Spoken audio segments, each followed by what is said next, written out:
ഒരു പുരുഷന്റെ മേൽ ഒരു ആരോപണം വന്നാലുടൻ അവന്റെ മുഖവും വീടും അഡ്രസ്സും ഉൾപ്പെടെ വേണമെങ്കിൽ അവന്റെ ജാതകം വരെ തുറന്നു കാണിക്കും.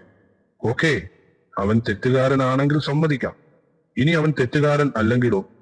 ഇവിടെയാണ് പ്രശ്നം. അയാൾ ഒരു നിരപരാധിയാണെങ്കിൽ അയാളുടെ ജീവിതം എന്താകും?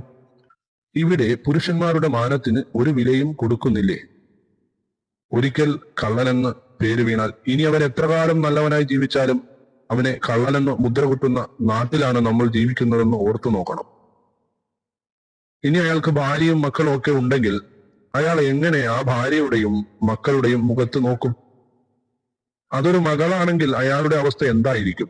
സ്വന്തം അമ്മയുടെ മുഖത്ത് നോക്കുമ്പോൾ അയാളുടെ ഉള്ളിലുണ്ടാവുന്ന ആ വെറുപ്പ് അയാളെ തന്നെ സംഹരിക്കാൻ തോന്നില്ലേ? അച്ഛനെ കാണുമ്പോൾ ഞാൻ ഈ നിന്ന നിപ്പിൽ കത്തി പോയിരുന്നെങ്കിൽ എന്ന് അയാൾ ആഗ്രഹിക്കില്ലേ?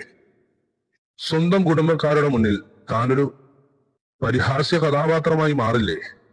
എന്തിനും ഏതിനും കൂടെയുള്ള കൂട്ടുകാർ പോലും ഇവനെയൊക്കെ കൂട്ടുകാരനാക്കിയതിൽ സ്വയം പഴിക്കില്ലേ? അതുപോലെ ജോലിസ്ഥലം, അവിടെയുള്ള സഹപ്രവർത്തകർ, അവരുടെയൊക്കെ മുന്നിൽ അയാളുടെ അവസ്ഥ എന്തായിരിക്കും? സ്വയം അയാൾ അനുഭവിക്കുന്ന വേദന എത്ര പ്രവചനാതീതമായിരിക്കും? ഞാൻ പറഞ്ഞു വരുന്നത്, സുഹൃത്തുക്കളെ, നമ്മൾ എന്തുകൊണ്ട് അയാളെ പിന്നെ ആ കണ്ടുകൊണ്ട് കാണുന്നു? അതിനൊരു കാരണമുണ്ട്. മാധ്യമങ്ങളോടാണ് എനിക്കൊരു കാര്യം പറയാനുള്ളത്. നിങ്ങൾ സ്ത്രീകൾക്ക് ആരോപണം ഉണ്ടാകുമ്പോൾ അവരുടെ ഫേസ് പ്രൊട്ടക്ട് ചെയ്യാറുണ്ട്. എന്തുകൊണ്ട് പുരുഷന്മാർക്ക് ആ പരിഗണന നൽകുന്നില്ല?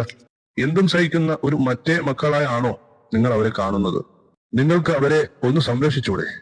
ഇത്തരത്തിലുള്ള അവസ്ഥ നിങ്ങൾക്കാണ് സംഭവിക്കുന്നതെങ്കിൽ നിങ്ങളൊന്ന് ആലോചിച്ചു നോക്കൂ.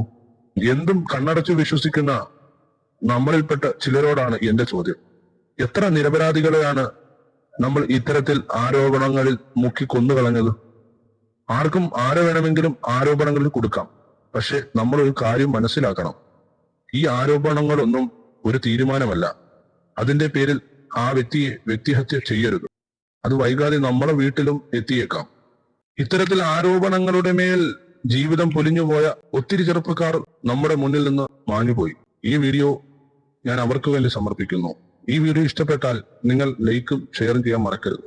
ഇതിന്റെ ഉത്തരവാദപ്പെട്ടവരിൽ ഇത് എത്തിയാൽ അവരുടെ കണ്ണ് തുറപ്പിക്കാൻ കഴിഞ്ഞാൽ തീർച്ചയായും ഈ വീഡിയോ കൊണ്ട് ഞാൻ ധന്യനായി.